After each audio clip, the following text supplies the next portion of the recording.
Was Joseph Parker the victim of contamination? Who cares, man? Let's talk. Push the weight in no flex. Flex alive is 1 in the 6. Fit the runner, boy, you nigga, no question. You ain't run a motherfucker high stepping. Hey, you never had a big enough weapon. Motherfucker never learned your lesson. I'm a 88 pack nigga. I'm a 88 pack nigga.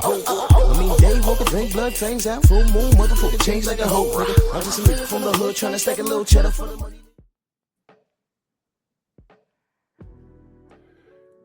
Drew Titan, Bronx on deck. Shout out to the mighty LDBC.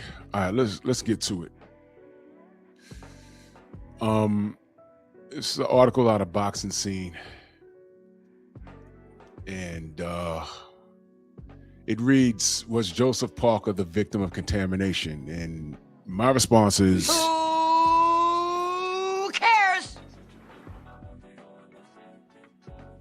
I don't care. I don't care. And let me read you this article, and I'm gonna explain why I don't care at this current junction. I don't care. Article written by a fellow by the name of Elliot Worcel. Boxing Scene. The link will be in the description if you care to read it yourself. I'm just going to read the article and give my opinion. It says, if we know anything about positive performance enhancing drug tests by now, we know that the search for clarity is often long and convoluted, and that an update is seldom satisfying. In fact, usually an update is not an update at all, but instead a way of pacifying the people asking questions and treating the bruise with concealer. So you already know where this article is going. It is a way to buy time, control a narrative. It is a way of showing there is nothing to hide. In the case of Joseph Parker, the New Zealand heavyweight, whose defeat against Fabio Wardley in October was compounded by a positive drug test for cocaine, there is already a sense of impatience.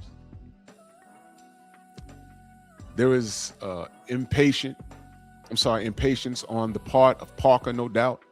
And there is also impatience on the part of those wanting to see Parker clear his name and resume his career.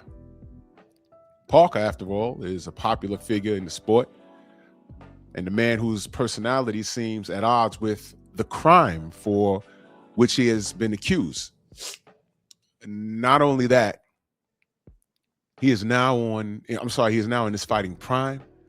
And at the age of 34, the last thing he wants to have in his career is this. He doesn't want his career to stall or worse, peter out.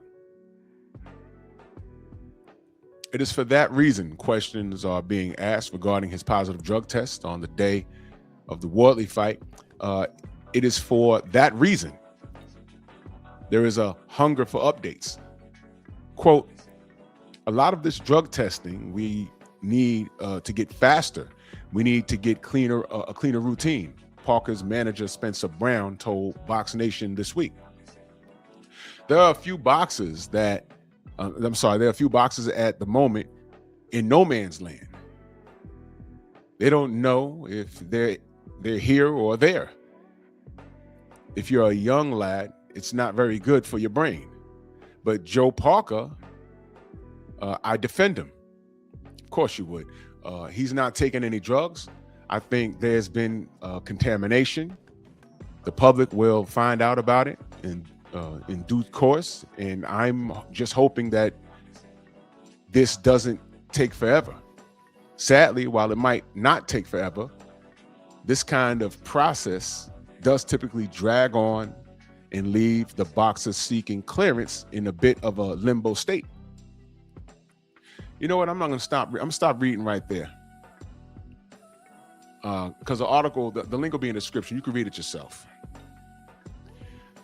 In October, he fought against Fabio Wardley, Truck. I support Fabio Wardley. Had his trainer on my show. He's a nice guy. Fabio Wardley's, he's what I call a sleeper. He's putting in the work. And, you know, you F around, he's next up. I mean, I know y'all high on Moses Atuma, and that's fine. But eventually, they're going to have to meet and get it done. Look, man, all of these things, as far as drug testing, it's amazing how a couple of years ago,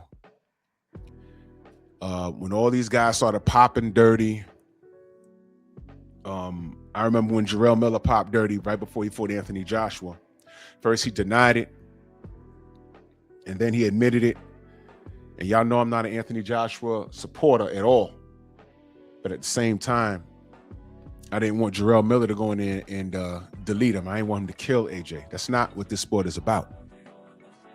The Tyson Fury situation, right now as we speak, there's Deontay Wilder haters and Fury supporters, if there's any left in America, that will argue me down that Fury's a clean fighter, and ignoring the fact that he killed off camp, and because the whole camp caught COVID.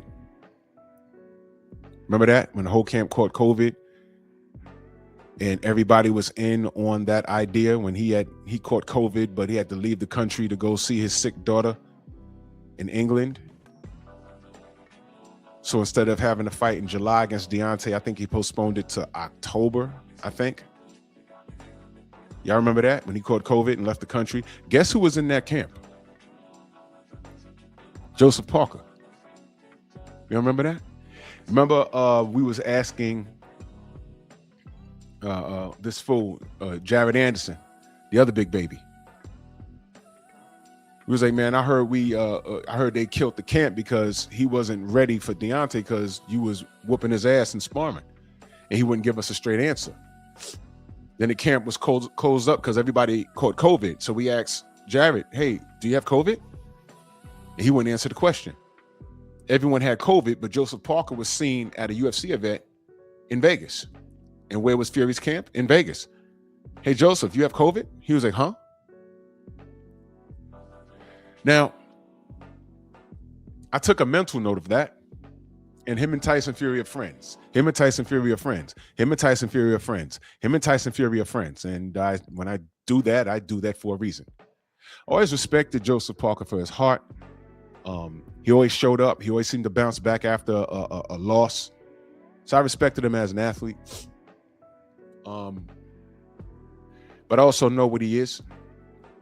If you search my videos a couple of years ago, some of his, New Zealand / I guess he's Samoan.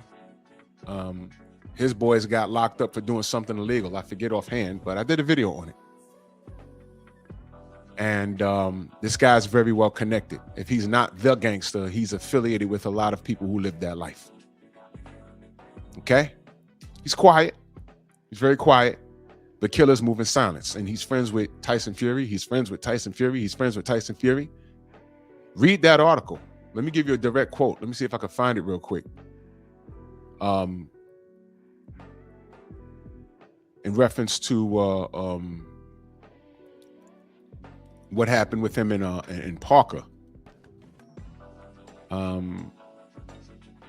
He mentioned in this article, he made reference to him, quote unquote, partying in the past. Means he's had a few beers, but he didn't do anything to this degree that he's being accused of. Let me explain to you. Here's the quote. I just found it. I wouldn't say recreational drugs, but I went out and had a few beers. That's the old me when I was young, when I was a younger fighter. Now after every fight, all I do is go home, my wife and kids. My life is on track. I'm focused on living my best that I could live and doing the best that I can do.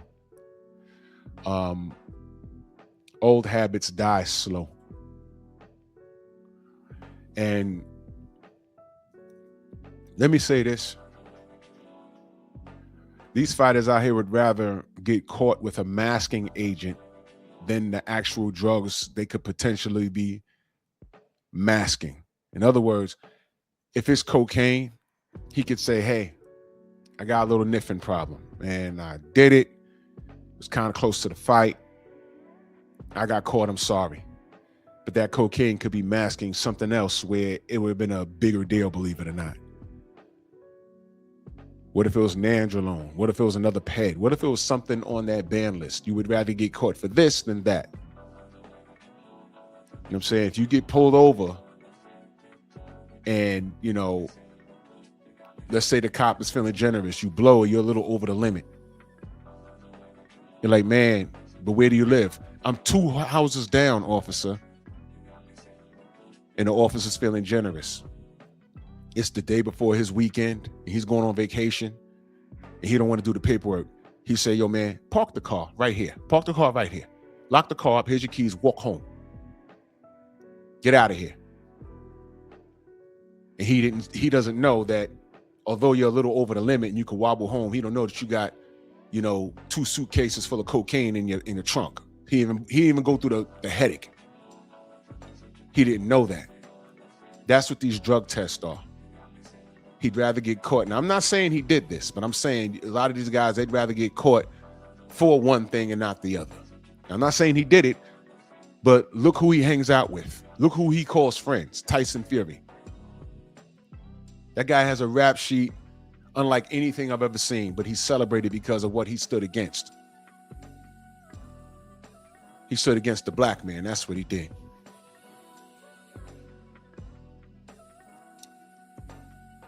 I believe the test. Everybody that gets caught using drugs, they always have an excuse. And they never say, I'm sorry, I did it.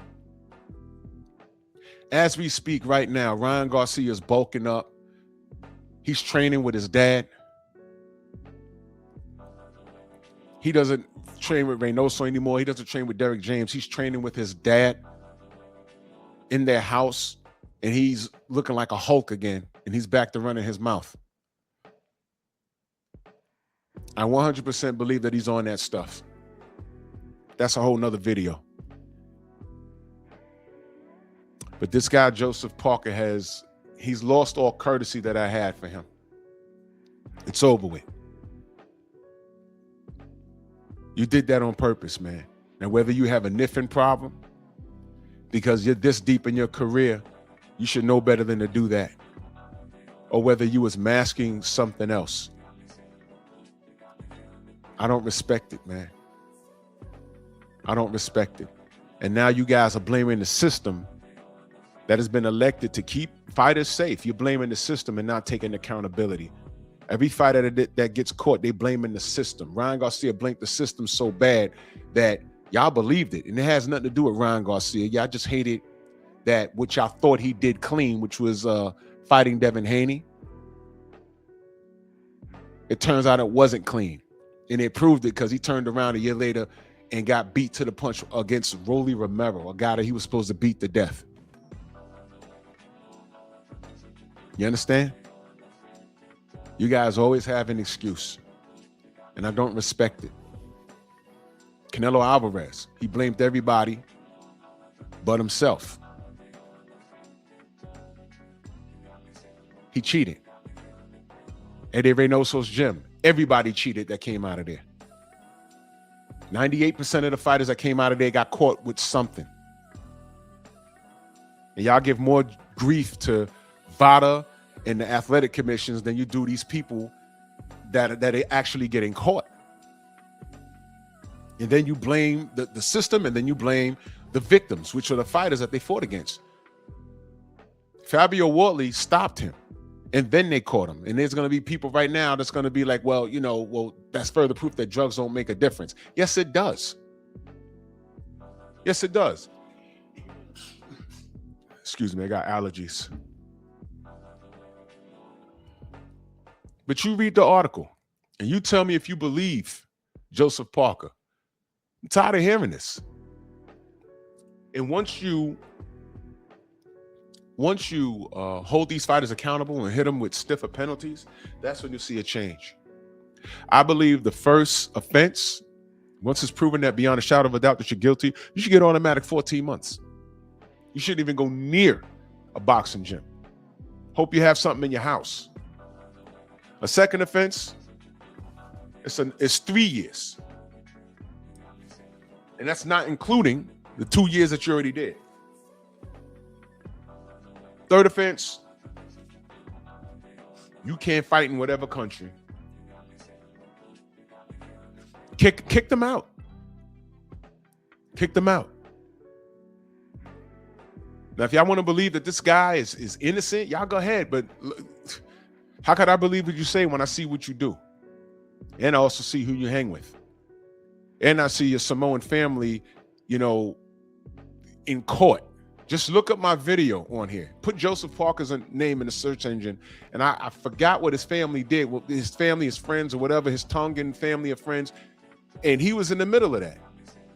And he's friends with Fury and Daniel Kennedy. No, this is his track record. So this actually makes sense. This guy's not a saint. And I'm tired of this.